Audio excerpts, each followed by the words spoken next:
Every big win starts long before game day. On any given Monday, we go where cameras don't. Behind the contracts, the calls, and the chaos. We'll road trip with scouts, visit iconic campuses, step inside replay booths, and walk up to the luxury suites. Real organizations, real stories, real decisions. Lace up your cleats, buckle your chin strap. Here comes our GM, Matthew Miley. I am extremely excited to welcome our guest tonight on Any Given Monday, Will Varsano. He is the Senior Coordinator for Business Development and Operations at Boston Common Golf of the brand new Tomorrow Golf League. Boston Common Golf, part of Fenway Sports Group, a global sports, marketing, media, entertainment, and real estate company anchored by three iconic clubs, the Boston Red Sox, Liverpool Football Club, and the Pittsburgh Penguins. FSG's portfolio includes two of the world's most historic venues, Fenway Park and Anfield Stadium, and NASCAR's RFK Racing and the New England Sports Network. Will is also a graduate of Tulane, so I had to get the sweatshirt. Roll wave, appreciate it. And had to throw the hat on too for Boston Common. Awesome. All right, now tell me, Mr. Varsano, what is the TGL? It's a great question. Well, first off, Matthew, thank you for having me. I appreciate the intro. I might need you just coming around with me wherever I go and introducing me like that to people. What is TGL? TGL is a great question. So TGL is a take on golf, right? It's a faster, tech-infused team sport, but it's not trying to create a new sport, right? It's taking the sport that is golf and giving it a twist. We're very lucky that we've got the top PGA Tour players that have agreed to participate in this new league. We are heading into Season 2, Year 3 of this league. I put an asterisk there as well, because while the league was supposed to start in January of 2024, a quick Google search will show people that TGL wasn't able to start because the venue that it was taking place in down in Palm Beach had some structural damage due to some bad weather. So yeah, that all led to delaying the league a year. You ask anyone, they'll say probably a blessing in disguise. Give the public more time to understand what TGL is. Give TGL more time to dial in all the technology. Launch in January 2025. Play a full season. Boston Common Golf. We don't have to talk about the standings of year 1, but for year 2, we're coming back and we're going to get some more wins. Yeah. And so TGL uses like that teams and cities, which is really new to golf. Who owns Boston Common Golf? How did this opportunity present itself to the owners? And what made them decide to make the investment? A very good question, because it's a really cool story about how TGL came into the Fenway Sports Group fold. So, you already gave a great introduction on who Fenway Sports Group is. And the reason why they get their name is they're the ownership group that bought the Boston Red Sox in 2002. I won't go over the whole history and timeline of how Fenway went from buying the Red Sox to now owning a tech-infused golf team, 23 years later. But I will say, between the portfolio that has the Red Sox, Liverpool, a NASCAR team, the Pittsburgh Penguins, and a whole bunch of other things, this was the first opportunity for Fenway to create a professional sports team from the ground up, rather than acquiring one of these blue chip brands that already existed with the Red Sox and Liverpool and all the others I named. So the story goes, when Fenway heard about PGL at first, they knew it was a really cool idea and something that may have had legs. And so Fenway actually started by investing in the league itself. And they invested in the league, used that to position themselves that when the opportunity came up to then buy one of the founding teams, we knew that there was a good chance we would want to be in that position. Yeah. And so that's exactly what happened. We invest in the league, the founding teams become available. The difference is instead of just making a bid on one of those, founding teams, we ended up partnering with Rory McIlroy to acquire a certain ownership percentage of his team. Rory being a co-founder of TGL, part of his agreement with the league was he was going to get his own team, as was Tiger Woods. And so Rory decided, I'm going to bring on a known owner-operator, professional sports teams, kind of let them run the actual behind the scenes, Mm-hmm. and he's just going to continue to be an owner of the team. And so we've been partnered with Rory for a few years now. It's been awesome. Him and his team are second to none. So we are, between being an investor in the league and then having the opportunity to buy a team, we knew TGL was going to be one of those once in a lifetime opportunities to get involved with on the ground floor. And we're very glad that we did. Yeah. And so why is your team called Boston Common Golf, and what's the story behind the name and the brand identity? Yeah. I mean, when I joined Boston Common Golf, we didn't have a team name, right? We were just called TGL Boston, the TGL team that is going to be representing the Boston market. And we went through a whole process of what's going to be our brand identity. And that includes our logo, our team colors, everything that we want people to feel when they see our team. What are we going to represent? You see the Boston Red Sox logo, you know exactly what that is. You see the Liverpool Liverbird, it's called, you know exactly what that is. So it's not easy to create a new logo and try and get you're not going to have brand recognition right away, but you want there to be a really cool story to tell. So Boston Common is, not everyone knows this, but it's actually the oldest public park in America, obviously right here in Boston. And it's just a common gathering place for residents and citizens of Boston. So in the summertime, you'll find everyone out there, just kind of a whole bunch of events always going on.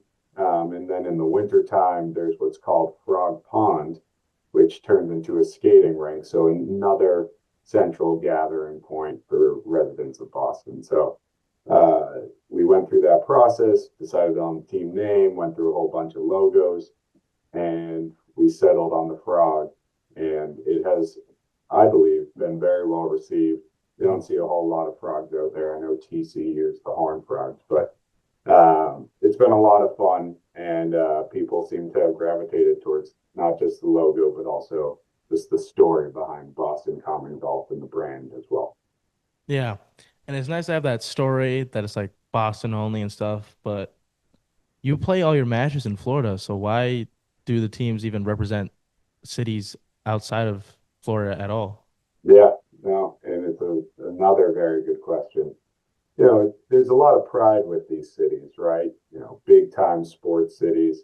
I mean, Boston, I've been lucky since, let's see, I was born in 1999, and I don't even know the number of championships I've seen happen here in Boston, which I know there's a lot of other sports fans that are my age that would hear me say that and want to wring my neck, right? We've been very lucky with the Tom Brady era. Bruins have one, the Red Sox have a bunch, the Celtics have a couple. So we have we've got one of the best sports markets out there. And so I think TGL saw that, right? They said, why don't we try and put some markets to these teams, get the fan bases behind them, have the fan base of golf already internationally, but specifically in the Florida area where these matches take place. And then also not to mention the SoFi Center, which really is the star of the show. Yeah. That was built in Palm Beach Gardens for a couple of reasons. One of them being a lot of the players that participate in TGL live down there. So one big thing with TGL is it's additive, right, to the entire golf landscape. If you're a PGA Tour player and want to play TGL, there's a path to do that. If you're, in bringing up live golf, that came onto the scene and wasn't additive to the entire golf landscape, right? They got a bunch of players, but that was a competitive league. This, you're able to do both. And so making that as easy on the players to do so was a huge reason why the SoFi Center was built in Palm Beach Gardens. And having the teams have their home markets is an interesting marketing challenge to get your markets involved. But also, being able to provide ease to the players was huge for that as well. Yeah. And you said these cities, you're right, are very prideful in their sports teams. So how do you cultivate a Boston-specific fan base for something that doesn't even play in Boston yet? And is that something you're even trying to do right now? Yeah, I mean, like I mentioned, it's one of our biggest marketing challenges, right? We're a Boston sports team that doesn't play in Boston, where we're lucky that we have passionate sports fans in general. But it's a huge thing for us of, we've got 5 matches in TGL at least, so regular season. But it's a short season too. It only runs January through March. And how do we get people to care about Boston Common Golf during the off season? So we try and run as many events here in New England as we can. And, we're still in our infancy heading into year 3. But, the one PGA Tour stop that comes through New England, the Travelers Championship down in Cromwell, Connecticut, we always have a presence there, whether we're in the fan zone, bringing Boston Common Golf partners out to the Travelers Championship to meet our players. We actually introduced Hideki Matsuyama as a Boston Common Golf player at the Travelers Championship. So that was a really cool tie it back to the home market moment in the Boston Common Golf timeline. Yeah, yeah. And how were these teams first formed? Was it negotiations, a draft, or just, them all meeting together and deciding who amongst them is going where? Yeah, that's something that I don't think there's an exact science behind or an exact answer either. I will say we were very lucky to be partnered up with one of the co-founders of the league. So we were one of the first teams established. And when there was this player pool and we're thinking about who we want, we know we have Rory. Then Rory and his team were also able to share their opinion on, this guy would be really good for the team. Yeah. He's a great player, great attitude. He's all in on this. So we were able to get a great group of guys.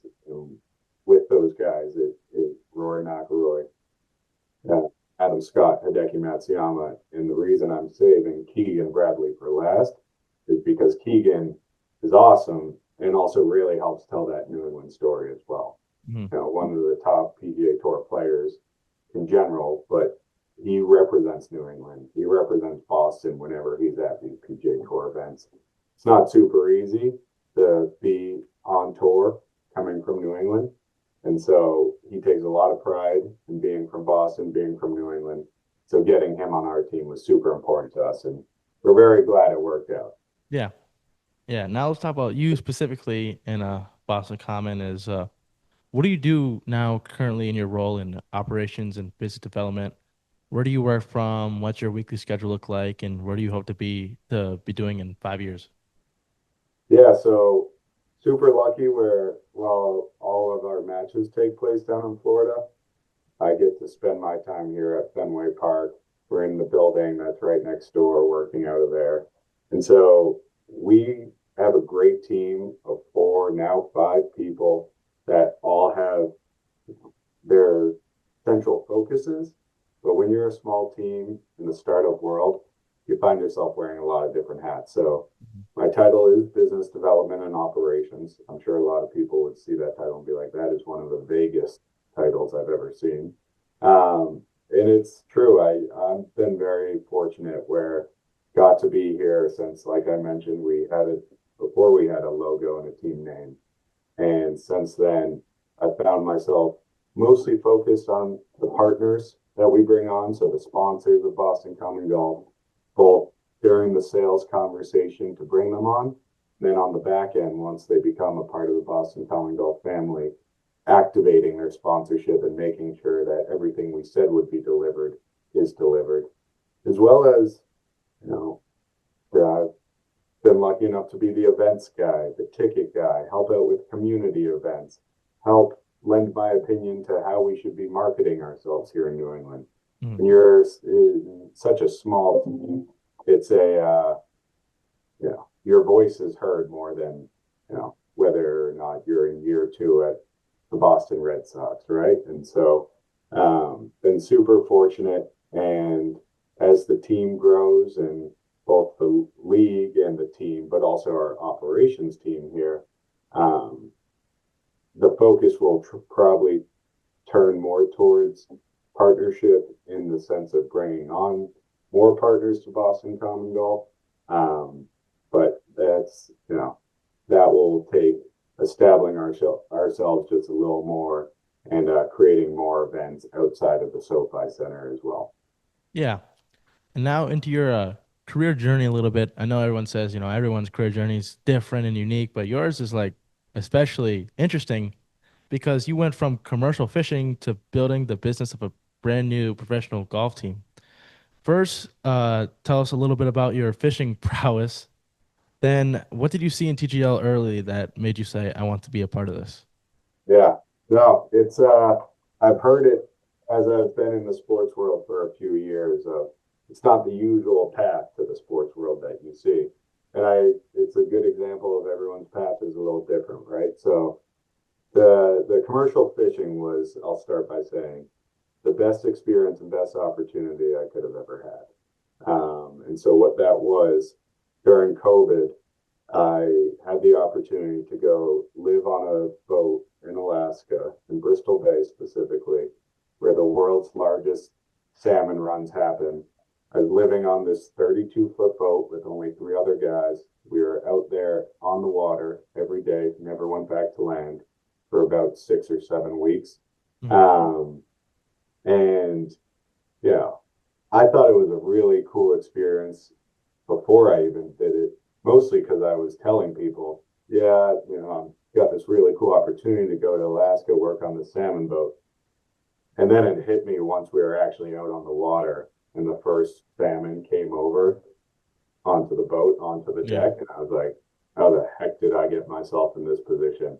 I don't even like eating salmon, let alone fishing or catching them. So I knew it was going to be a grind. It definitely raised my baseline of what I thought myself could achieve and do and see through to the end. And it was days out on the water, working 20, 22-hour shifts, sleeping for 30 minutes, and then getting back up and getting ready to go again for the next day at all hours of the day. But it, like I said, it was the greatest experience I could have had, and I ended up going back for another summer leading into my senior year of college. So when I got the opportunity to interview at Fenway, and they took a look at my resume, and they saw the commercial fishing, and another thing that I should mention is when I was a college student, my sophomore year, I started my own business there as well, creating it was a breakfast sandwich delivery business. Okay. And got to learn a lot, had a lot of fun, and also just had the opportunity to create something from scratch. And so I now find myself in this position, right, where working a lot of long hours, creating this thing from scratch. And so I think it's almost the perfect combination of commercial salmon fishing and the hard work out there, as well as the entrepreneurial spirit that, had to have when you're a college student and decide you're going to wake up on Sunday mornings around 6 a.m. and make breakfast sandwiches for all your friends. So it was, it's an interesting path. It's certainly not the most normal path, but like I said, everyone kind of has their own path anyway. So I'm definitely glad I have had the experiences I've had and that it's led me to this point. Yeah. And was there a moment where you realized that the TGL format was going to work? Yeah, I mean, it's interesting, right? You've got these top PGA Tour players And not to mention Tiger Woods, and wherever Tiger is going, eyeballs are going to follow. But you have these top PGA Tour players playing in this venue, broadcasted by ESPN on national television. They're mic'd up. It has all the makings for a really cool experience, a really cool event. And I will say TGL is almost two different experiences. You've got your broadcast experience, which is really cool. And then you have the in-person experience, which, like I mentioned earlier, the SoFi Center is unbelievable. For those who are able to see it in person, it really is special. It's a one-of-one venue. Yeah. So, you know, it's not every day a new golf league or a new sports league is started. And so PGL got started and had a great start. And then after a few matches in, they realized maybe some of the competition could be a little better if we tweak this rule. And when you're a new league, you're able to do that mid-season. And so they did. And the matches got a little closer. It got a little more interesting, a little more competitive. And that's when you started to really feel it. Once the players were super involved and, you know, all these guys are so competitive, they want to win. That's when you start to realize if you can find that perfect combination of competition and entertainment, which I believe TGL is that perfect combination, you've got a recipe for success there. Yeah. And now jumping into golf in the modern world is now over 2/3 of new golfers are introduced through off-course formats like Top Golf or Simulator Golf. How does TGL position itself within that trend? Yeah, I think that's one of the main reasons why TGL was even founded, right? Golf has had this huge explosion, both outdoor, but like you mentioned, these casual golf environments where someone getting an introduction to golf might not necessarily want to go play 18 holes when they can't get the ball off the ground or it's not too easy for them. But then you go to a Top Golf and you get that swing and you hit one perfect because, let's be honest, golf, not an easy thing, very frustrating sport. And so you make these healthy introductions to golf, it can change someone's outlook on the sport entirely. And I believe TGL is that, right? It's not going to be, you know, 4 hours or 6 hour day of being at the golf course, playing 18 holes, or if you're watching golf at a PGA Tour event, no knock on these events, they do a fantastic job. But it's tough to be able to see every shot. It's impossible. You go to a TGL match, you get to see every shot, you get to see the players interact, and you get to see it in this new team format. So I think TGL has the makings of, like I said, being a huge success and also bringing in these new healthy introductions to golf for those people that might be going to Top Golf and getting hooked, or to your golf simulators and getting hooked, and then they're able to see this golf on live television on a national broadcast. Yeah. And what have you learned about new and younger fans and what they want from sports entertainment, especially compared to traditional PGA events, like you said, where it's like, 6 to 8 hours, you can't see every shot. What have you learned about the new fans? Yeah, I think within the entire content world, right, short form content has seemingly been having the most success because, and I'm not trying to generalize here, but it seems like attention spans have gotten a little shorter over time as well. So the PGA Tour events that, take 10 minutes sometimes between seeing shot one and then seeing them walk down the fairway and take shot two, there's a shot clock in TGL. There's, a short path from the team bench area to the actual driving tee box that they're on. And so shots only take about 40 seconds in between shot one and shot two. And so I think that keeps people really engaged. It moves fast. And you can play 15 holes, which is how long the TGL matches are, within a 2-hour broadcast window. So it's this new, engaging, quick-moving version of golf that not just seems to be bringing in younger fans, but it has the statistics to show that fans watching TGL, their median age is over a decade younger than the average fan watching a PGA Yeah. Tour event. And how does being in a single venue change things like production quality, atmosphere, and storytelling? Yeah, it's interesting, right? We've got 5 matches already under our belt from the 2025 season. And the way that we operated from match 1 to match 5, similar to how the players played in match 1 to TGL match 15, it's a world's difference. Mm-hmm. We were only in the SoFi Center a couple weeks before our first match, getting to see where we were going to bring our sponsors, where we would walk our players from the locker room area to the team bench. Getting to see all these things that we had talked about for 2 full years actually come to life. And so heading into season 2 with a full season under our belt, knowing the layout of the SoFi Center, knowing what works best for our players, what works best for our sponsors, what works best for us as an operating team, I think we're going in with a lot more confidence this year rather than when we almost used year 1 as kind of let's learn a bit here and take notes so we can do it better for the next season. Yeah. And how do fans can they attend in person? Do they buy tickets? How do they do that? Are there season tickets?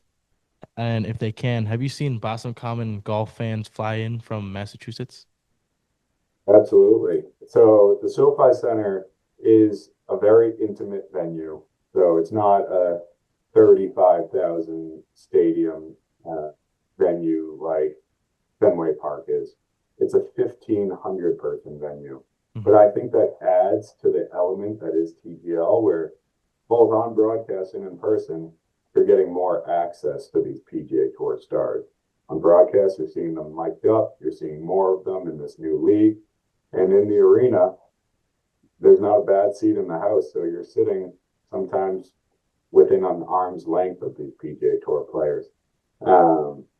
So it's a super interesting concept, and they do sell tickets. They go quick because it's such an intimate venue and there's all this interest around it. That being said, we have seen Boston fans fly down for matches for sure. Mm-hmm. Like I said before, there's a lot of pride in being a Boston sports fan. And so whenever there's a new Boston sports team, there's going to be a group of people from the city that are going to be diehards from day one. But it really is a cool experience. And that being said, Matthew, I know you're only a senior here, but at some point you're going to have to take a day off from school and come down for a Boston Common golf match. That'd be See fun. this in person. It's really cool. Yeah. And so here now, earlier before in the show, previous guest I've had was Casey Mesa, who is the director of luxury suites for the Dallas Cowboys, America's team or whatever they say. Are you trying to build a national franchise for your sport like the Cowboys have? Trying to build an international franchise, I would say. The Cowboys, everyone can recognize the Lone Star logo, right? That's their brand. This goes back to what we were discussing around the Red Sox logo and the Liverpool crest, and even the Yankees and the Lakers, right? These are globally recognized brands. And we're lucky where the Boston Common Golf roster represents not just 4 different countries, but 4 different continents. So we've got Keegan, who's the hometown boy, but Rory coming from Europe. We've got Adam Scott from Australia, Hideki Matsuyama from Japan. And so we've got a roster of global talent already. Mm-hmm. And we want to not just grow our brand here in Boston, even though in New England, we know how important that is. We want to grow it in Florida around the SoFi Center and in the SoFi Center, but we want to grow this in Europe. We want to grow this in Australia. We want to grow this in Japan and all over so that people see that hat that you're wearing, see the frog, and they know exactly what that is. Yeah. And do you see the centralized venue model maybe transferring over to other sports? Like kind of what the NBA did during the bubble in the COVID era, and they all played in Orlando. you think this could spread over to other sports playing in only a few venues? Yeah, I think it's possible.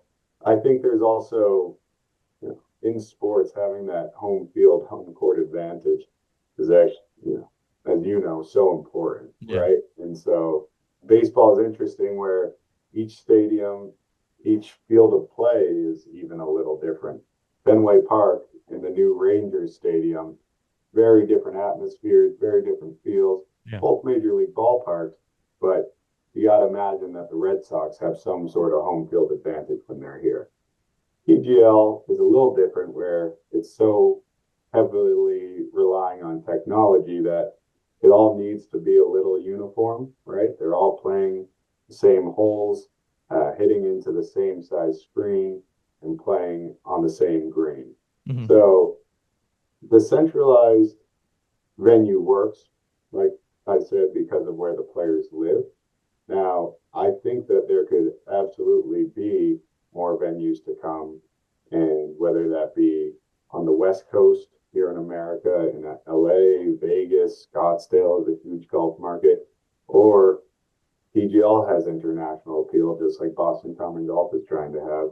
Bring it to London or South Korea or Japan, where simulator and technology golf is actually already huge in their golfing culture. So I think that there's a lot of room to grow here with more locations to grow. Does that mean we ever see one in Boston? Likely not, almost definitely not. But I do think there will be other stadiums, ideally at some point. Yeah. And now let's go over to some of those sponsorships that you've kind of talked about, hinted at a little bit.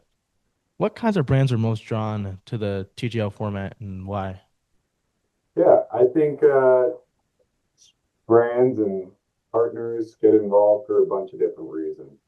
And a huge word that you'll hear when talking about sports partnerships is that storytelling, right? And so when people see this new tech-infused uh, brand new league, and you're a marketer of a brand, and you might be a technology brand or wanting to tell that story of how innovative your brand is, why not sponsor the new innovative golf league and golf team, right? Yeah. That you have that sort of access to these four top PGA Tour players that are playing in this new league. And so I think we found a lot of, um, that storytelling from our partners of wanting to be involved in this new innovative league. And we've also brought in partners through a whole bunch of different ways. Some have been already existing Fenway Sports Group partners, partners of the Red Sox and Liverpool.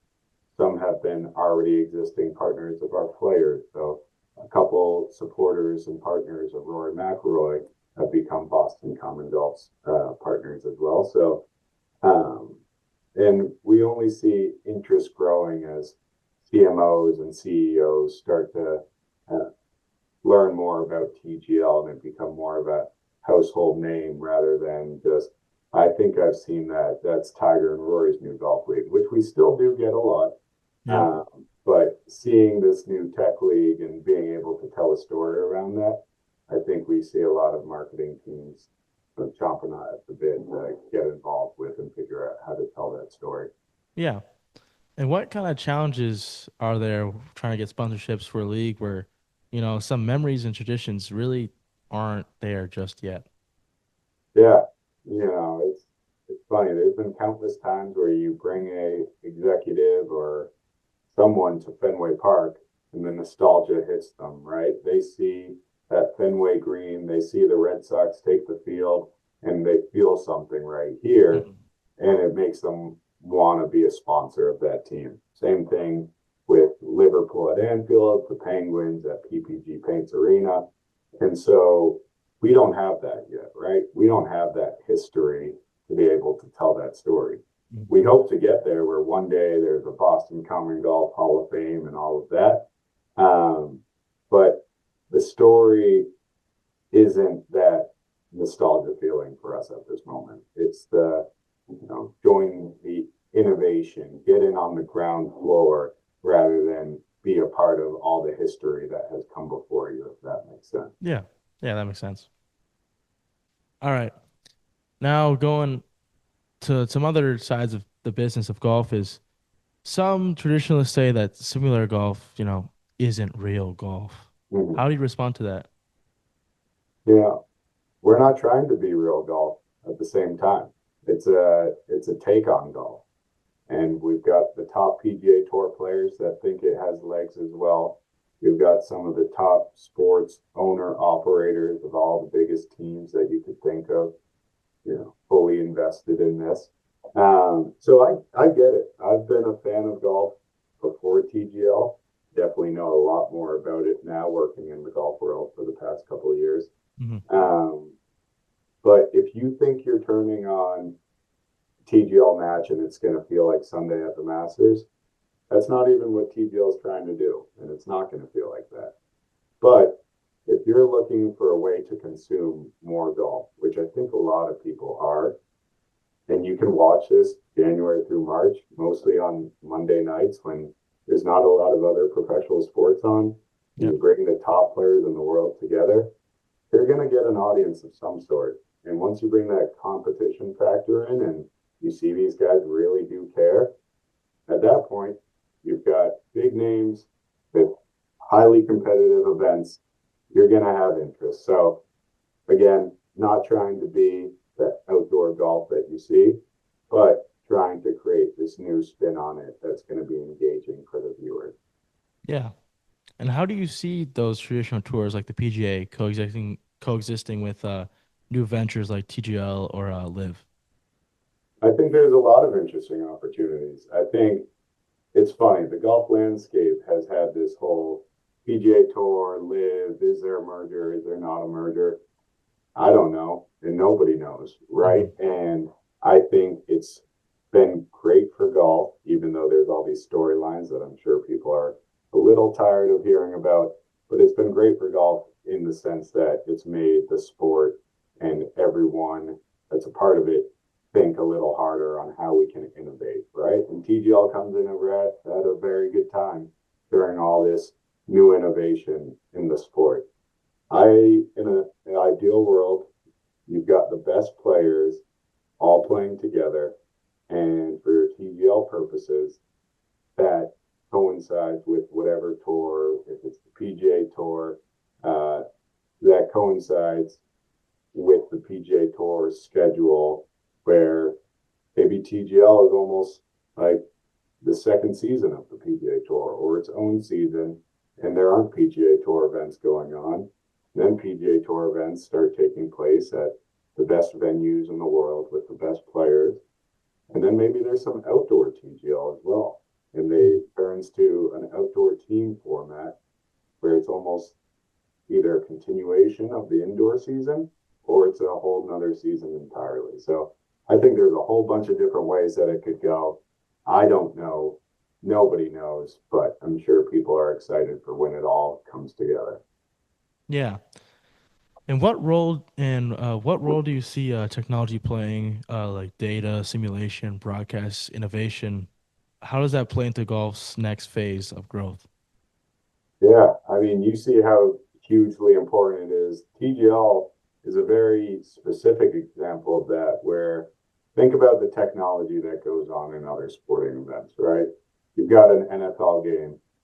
If the clock goes out, because that's really the only technology that you need down there on the field, the refs need to see the clock. They also have a watch on their wrist, and they'll just say, all right, no clock. I'm keeping the clock on my wrist. The game can continue on. That's not the case for TGL. A lot more technology than just a clock. Just a wristwatch will not solve our problems. If the technology is not working, we don't have a match. We don't have competition. We're not able to play what people want to see. Um, so I think the technology for TGL will only get more fine tuned. And when you watch these matches, you see a guy hit a ball, and you're able to see the velocity it came off the club face, the spin rate, all these different golf stats that if you're a casual golf fan, you probably don't even know what it means. But you start to get a little more interested in it. And as data and all these analytics come more into play in the sporting world, in the golf world, TGL sits at this very interesting position where they can feed it to you right away, just like that. So I think it's only going to grow. I think people enjoy seeing the numbers as much as they enjoy seeing the ball initially hit. Yeah. And what's the biggest misconception out there about the business side of golf? Uh, I would now say that the biggest misconception is that everyone is just hanging out and, golfs all day long and doesn't really care to create new elements of this golf landscape. I don't I don't think I can say that that was ever the case, even though it's easy to point at people who work in golf and say they just travel around to golf courses and watch and play golf. But I mean, we've got some of the best brains in the sporting world working on this right now. Not just TGL, but the entire golf landscape, PGA Tour, what's going to put the best product on the golf courses and on people's TVs that make it so that everyone wants to tune into these events, right? Yeah. No one is just trying to get by year over year and say golf is in a good spot, especially right now. People are trying to innovate and create the best product that they can. Yeah. And now let's jump into that team aspect of TGL. Um, how do elite golfers function as teammates when they usually just compete by themselves?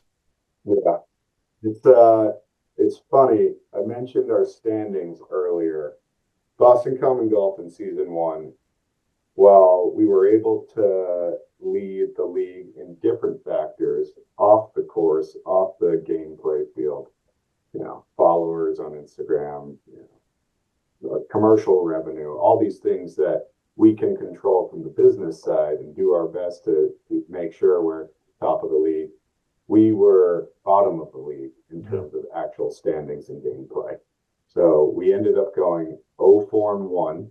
So we're still chasing that inaugural win for Boston Common Golf.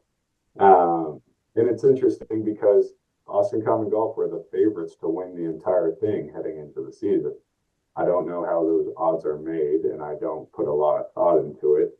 Maybe it's because we had 4 major winners, all really established players, and it didn't work out. And maybe that's the team element of, these guys are good at outdoor golf. How hard can it be indoors? But I will say there are teams that get into the SoFi Center and practice and hit a bunch of balls because they know they're going to be on ESPN and they don't want to be the guy who's not performing for his other teammates. So I think team golf is great.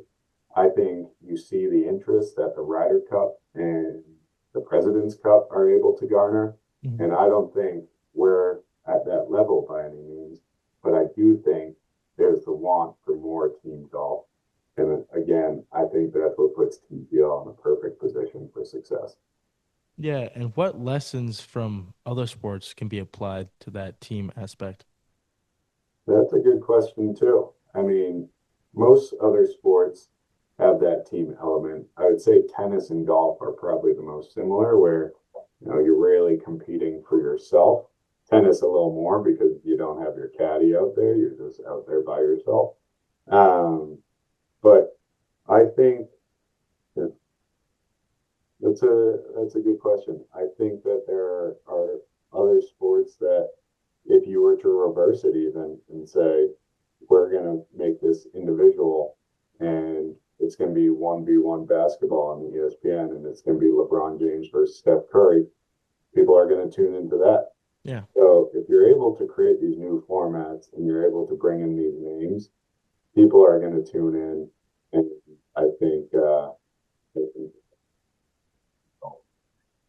Yeah. Now, going into some advice here now, what advice would you give to a young person trying to break into sports business, especially like emerging leagues like the TGL? yeah, start a podcast. I'm just kidding. You're doing all the right things, Matthew. I would say hone your craft, work hard at it, and most importantly, learn the story you want to tell and get good at telling it, right? A guy who commercial fished in Alaska, there's not a direct pipeline to Fenway Sports Group. Yeah. But when I interviewed, I was able to tell that story of, I know sports isn't a 9 to 5. Fishing in Alaska was a 9 to 5. I worked as a team with 3 other teammates, all with the same common goal. And so you take these experiences that you go through and you learn how to apply that to the next experience, right? You take those learnings and you try and make yourself better each day. I think that there's a lot of opportunities out there to network with people in the sports world because there's this almost commonality we all feel of, a lot of people have interest in being in the industry, but they might not necessarily know all the elements that it means to work for a professional sports team. So a lot of people in this industry enjoy talking to people like yourselves that think that they want to be in this industry and want to learn more and want to hear from some of the people that are doing some cool things.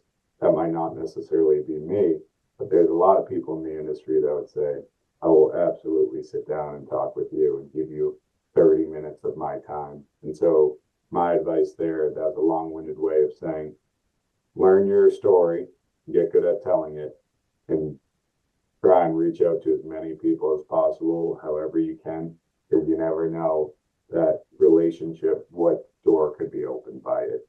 And keep those relationships going and cultivate them, and just build out your own network. Yeah. And when you were at Tulane, was a career in sports on your mind at all? And what was your major there? Yeah, I was just a regular business major, and a career in sports. I always thought would be cool. It was not my top priority though. It was, being finance wasn't even my top priority. I was really enjoying what I was doing in the restaurant hospitality world. That's a glorified way of saying making breakfast sandwiches. But I was loving it. And we saw this, what started as buying a griddle in my dorm and cooking a few sandwiches became partnering with local restaurants in the New Orleans community, opening them up, creating partnerships where we were keeping all the revenue from sandwiches we sold, and they were keeping all the revenue from beverages they sold.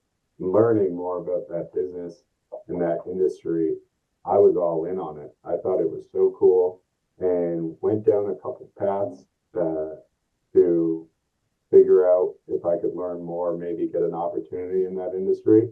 At the same time, came across Fenway Sports Group and the opportunities there. And this one worked out, and I knew it was too good to pass up. And so sports was never the single focus. I will say that timing was great, and I got lucky being able to get this job here at Fenway, and I'm certainly glad I did. Yeah. And now looking forward to the next 5, say 10 years of TGL, where do you see the league going? I see it only growing. There's already an expansion team sold for next year. So next season coming in 2027, that will be the 7th team. I think by then they could even sell an 8th team. I think within the next 5 to 10 years, you could see double the amount of teams, double the venues, so maybe 2, 3 venues even. Ideally, fitting with PGA Tour or the overall golf world a little better, where it almost has its own moment in the calendar year. Yeah. And I think it's definitely a possibility, and hopefully it only brings in more fans, younger fans, to making this healthy introduction to the sport of golf. It makes kids want to go to the simulators and then eventually go play some outdoor golf as well. Yeah. And now it's time for my favorite part of these shows is the lightning round. I was excited about this all day. So. Yeah. All right. So what's more dangerous? Hauling a fish in the Bering Sea or telling a Boston sports fan to calm down during the playoffs? That's a good question. I gotta go Boston sports fan, because if I'm hauling a fish, I know that I can bring it onto the boat and it might not punch me in the face. But you say to a Boston sports fan to calm down, I mean, you'll see red. the passion that fans have here is second to none. I know a lot of other sports fan bases are going to disagree, but yeah, I got to go with the latter on that one.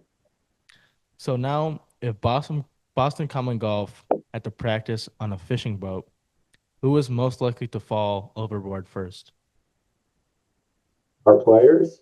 That's a good question. I would say I'm going to go with Keegan Bradley, and not because of any sort of unathletic ability. I think is more because he would be there, and whenever he does something, he is so passionate, so all in that he might even find himself in a dangerous situation like falling overboard. All right. Rank these in terms of pure chaos. Mardi Gras in New Orleans, winter in Boston, or Tiger and Rory designing a new golf league? Gonna go Mardi Gras, New Orleans, uh, Tiger and Rory designing a new golf league, and winter in Boston. Mardi Gras, New Orleans, second to none. Definitely recommend it. New golf league, still yet to be determined. I think it has legs. I think there's a big future there.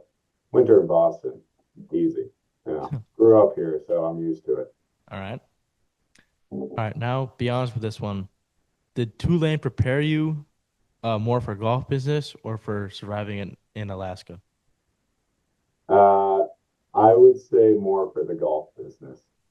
Tulane is a great school, and it's in a great city that is New Orleans. But New Orleans and living on a boat in Alaska are very different experiences. But got some great classes under my belt and learned a lot during my experience at Tulane.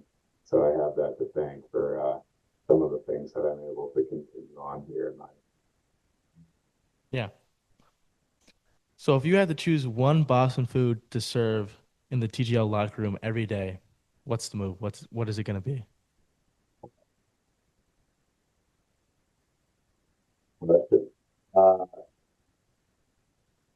I think I'm gonna go with some Italian food from the North End.